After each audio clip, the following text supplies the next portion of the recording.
Assalamualaikum warahmatullahi wabarakatuh. Saya Anissa Lailatul Ramadini dari Prodi Teknik Industri dengan NIM 114230026. Di sini saya akan menjelaskan mengenai bagaimana menyusun implementasi Business Model Canvas yang terdiri dari Revenue Stream, Customer Relationship, Key Activities, Key Results, Key Partnership, dan Cost Structure.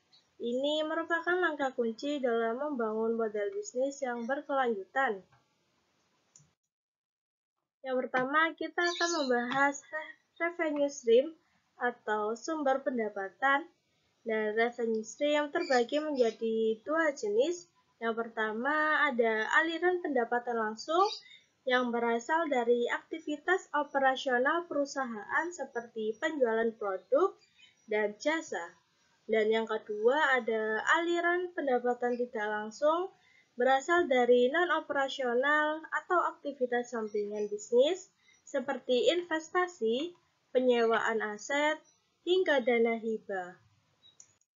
Nah, yang kedua, customer relationship atau menjaga hubungan dengan pelanggan. Yang pertama ada komunikasi yang efektif, yaitu memahami kebutuhan pelanggan dan menjalin komunikasi yang efektif penting untuk membangun hubungan yang kuat. Yang kedua, pelayanan berkualitas. Membangun reputasi dengan memberikan pelayanan pelanggan yang berkualitas membuat pelanggan lebih cenderung kembali dan merekomendasikan bisnis kita. Dan yang ketiga, yaitu penyampaian nilai. Melalui hubungan yang baik, kita dapat menyampaikan nilai yang jelas kepada pelanggan sehingga memperkuat ikatan tersebut. Nah, yang ketiga ada key activities atau kunci kegiatan pengoperasional. Yang pertama, dengan penelitian dan pengembangan. Kegiatan ini memungkinkan kita untuk terus berinovasi sehingga dapat tetap bersaing di pasar yang terus berubah. Yang kedua yaitu produksi. Produksi produk atau layanan kita dengan efisiensi tinggi untuk memenuhi permintaan pelanggan. Dan yang ketiga ada pemasaran.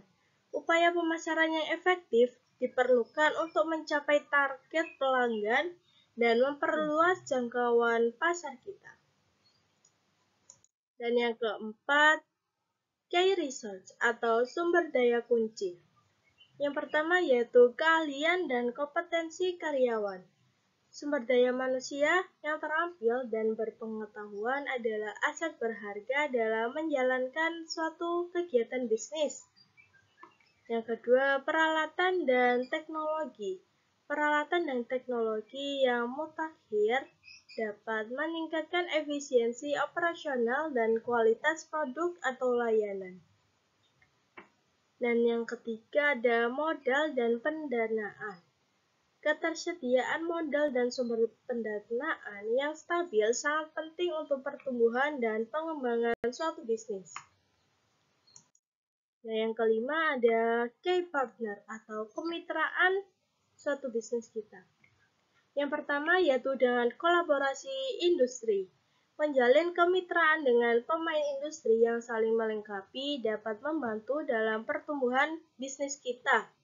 Dan yang kedua yaitu alliance strategis, yaitu perjanjian kemitraan strategis dapat membuka peluang baru dan memperluas pangsa pasar secara signifikan. Dan yang ketiga ada kerjasama dengan pemasok.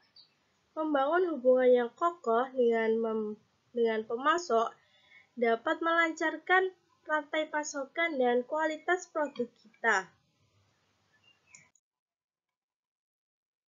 Dan yang keenam ada cost structure atau struktur biaya terdiri dari 3.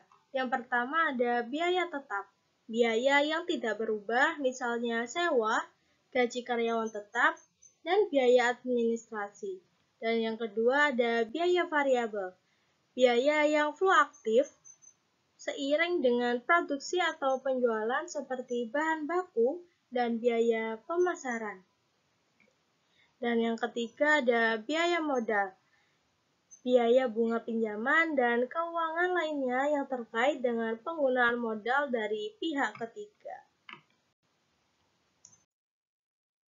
Kesimpulan yaitu dari pengelolaan aspek-aspek kunci dalam suatu bisnis merupakan upaya yang signifikan untuk memastikan bisnis beroperasi dengan efektif, efisien, dan berkelanjutan. Sekian dari saya, kurang lebihnya mohon maaf. Wassalamualaikum warahmatullahi wabarakatuh.